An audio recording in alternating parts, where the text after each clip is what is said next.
మరి ఎవరు మాట్లాడతలేదు కదా. ఏమంటున్నా అరే నేనేమంటున్నా మనం విగ్రహాలు పెట్టుకోవటం కాదు, వారి ఆదర్శాన్ని వారు చెప్పిన మార్గాన్ని కూడా తప్పకుండా మనం ముందుకు తీసుకుపోవాలి సమాజంలో.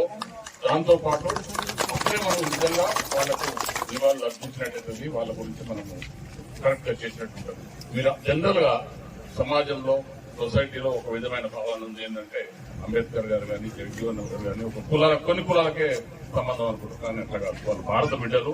ఖచ్చితంగా అందరి వాళ్ళు ఎవరు కూడా ఒక కులానికో మతానికో సంబంధించిన కాదు. మీరందరూ కూడా నిజంగా నేను ఏమంటున్నా, ఫర్ ఎగ్జాంపుల్ మన చాలా చిన్న ఊరు, మనది ఖచ్చితంగా ఒక మోడల్ విలేజ్ గా చేయొచ్చు.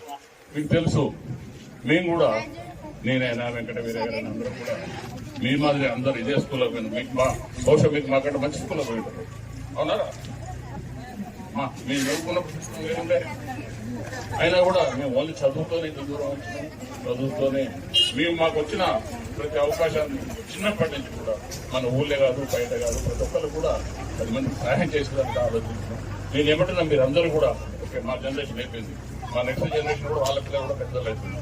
అట్లీస్ట్ వాళ్ళన్నా ఖచ్చితంగా మంచిగా చదివించుకొని వాళ్ళందరి భవిష్యత్తు మంచిగా ఉండేటట్టుగా మీరందరూ ఖచ్చితంగా ప్రయత్నం చేయండి.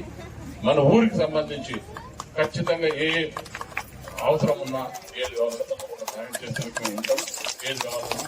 కానీ మీరందరూ అనవసరమైన చిన్న చిన్న రాజకీయాలకు ఇంకో దానికో పోకుండా మీరు నిజంగా ఈ రోజున దాని రోజు పొద్దున మీకు కనిపిస్తున్నట్టు చూస్తుంటారు. వారి ఆశయాలను ఫాలో కండి, ఖచ్చితంగా ఇంప్లిమెంట్ చేయండి. సమాజం కోసం సమాజం మంచిగా ఉండేట్టుగా మీరందరూ కృషి చేయాలని మనస్ఫూర్తిగా కోరుకుంటున్నాం.